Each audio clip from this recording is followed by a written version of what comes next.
Bom dia, pessoal. Tudo bem com vocês? Gente, desculpa o sumiço aí, né, do canal, que eu tava meio que na correria aqui. Tive uns problemas de saúde aí, mas graças a Deus agora já tá tudo normalizando. Então a gente vai estar voltando com os vídeos aí. Toda semana a gente vai estar postando vídeos no canal. E se você não é inscrito, já peço logo que se inscreva no canal. Se gostar dos vídeos, deixe os likes aí. Deixe nos comentários algumas dúvidas, sugestões para novos vídeos também, certo? Bom, pessoal, hoje vamos falar aqui um pouquinho dessa espécie, o Bulbophyllum medusa, variação albo. É uma planta bem exótica, bem diferenciada, forma aí uma haste floral não muito longa, né? Sua haste floral surge da base dos pseudobulbos, aí podendo atingir cerca de 15 centímetros de comprimento aproximadamente, com centenas de flores no ápice.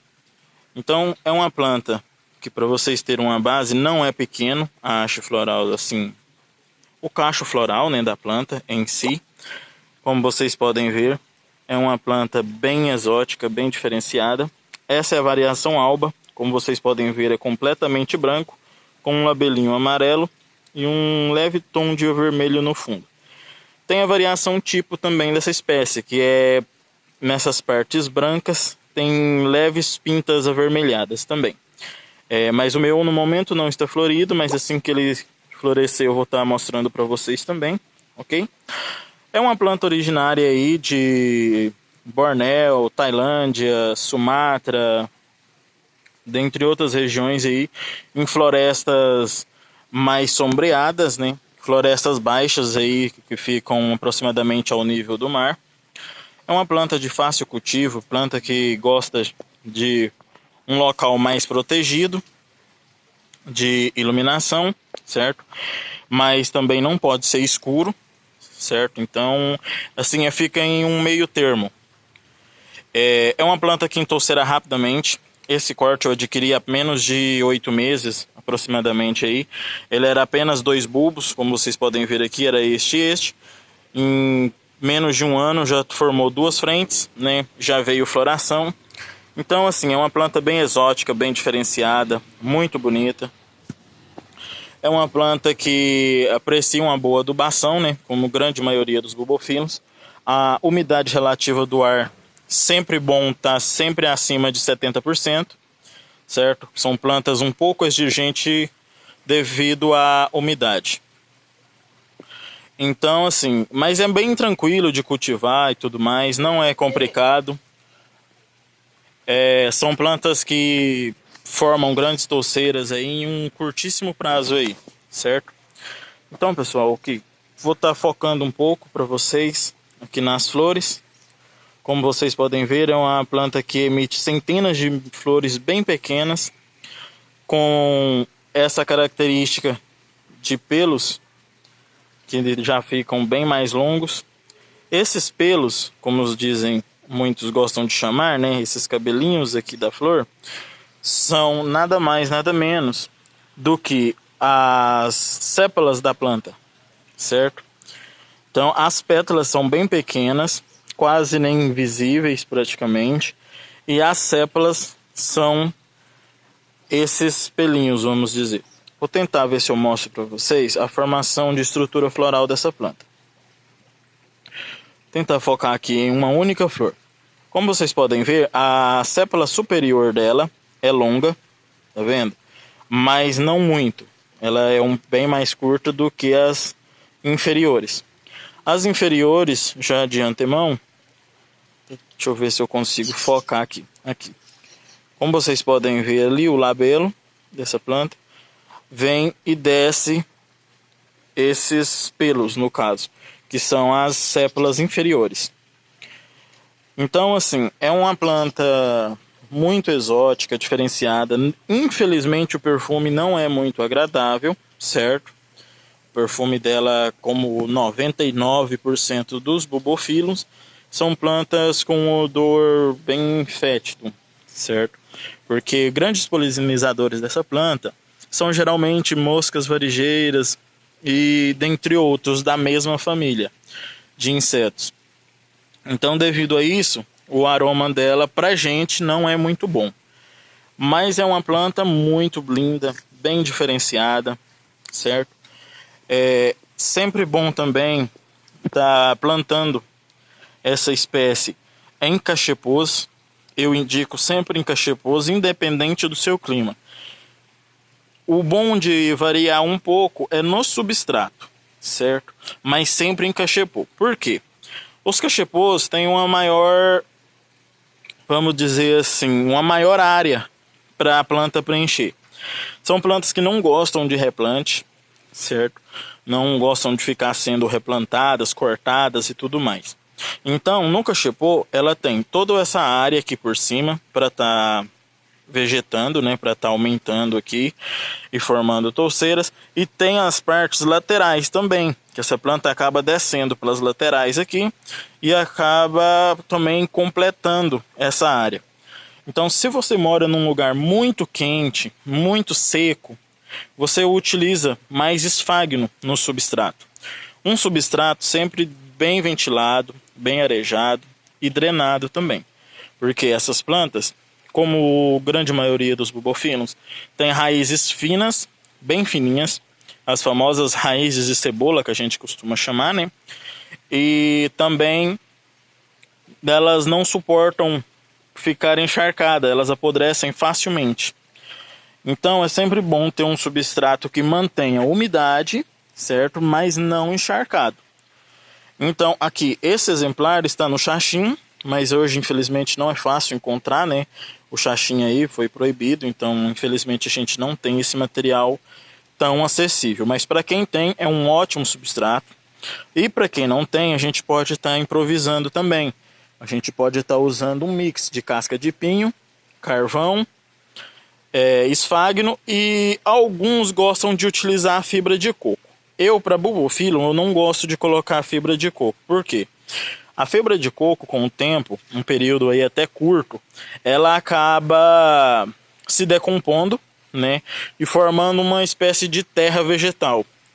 No caso, ela fica um barro quando a gente molha. E isso atrapalha bastante no desenvolvimento das plantas.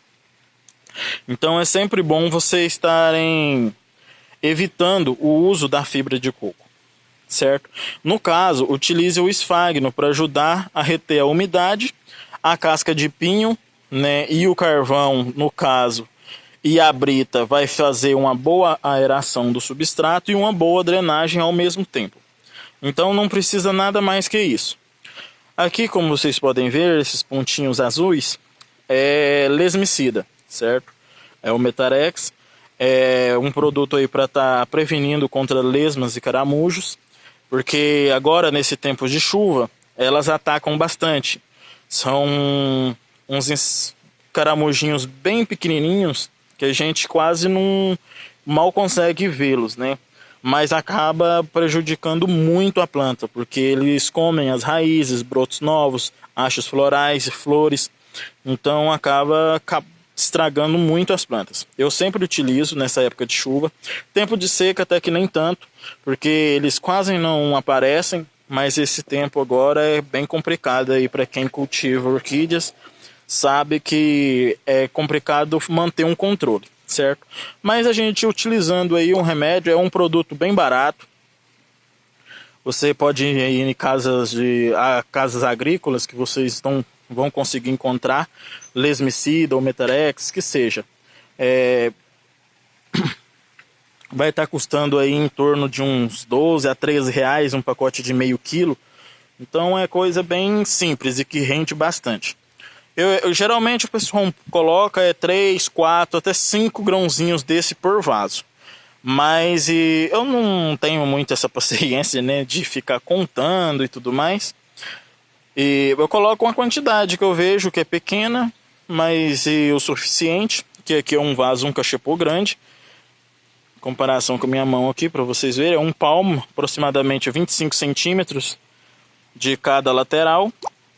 Então é um cachepô até grande, né?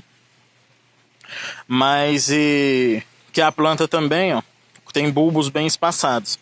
Então ela ocupa uma grande área, pouco vegetal ocupa grande área. Então para bulbophyllums é sempre bom estar utilizando lugares mais espaçados, certo? E adubação é sempre bom estar utilizando aí, evitar adubações orgânicas, certo? Ou que seja orgânica por completo ou com base orgânicas, porque atrai muitas pragas, insetos e tudo mais, então para bulbofilo não é legal, certo? Atrapalha também no pH do substrato, então acaba tendo que fazer replantes aí em período curto de tempo. Então é sempre bom evitar. Eu sempre recomendo utilizar adubos solúveis em concentrações aí bem baixas. Se o fabricante indica para plantas em geral, no caso, uma colherzinha ou 1 grama que seja por litro, para os bulbofilos, né, é bem explicado assim. Para bulbofilos mini e micro orquídeas, eu utilizo uma colherzinha, no caso 1 grama, para 2,5 litros de água. Por quê? Se utilizar ela como o fabricante indica, o fabricante geralmente indica para plantas como Cattleya, Phalaenopsis, Dendrobium, Denphalaus, dentre outras, certo? São plantas grandes, mais rústicas, então que aguentam tranquilamente, não danificam com adubo mais forte. Já bulbofilos micro e mini são plantas que se queimam muito facilmente. Muitas vezes você joga o adubo na planta, ela não chega a queimar as folhas, certo?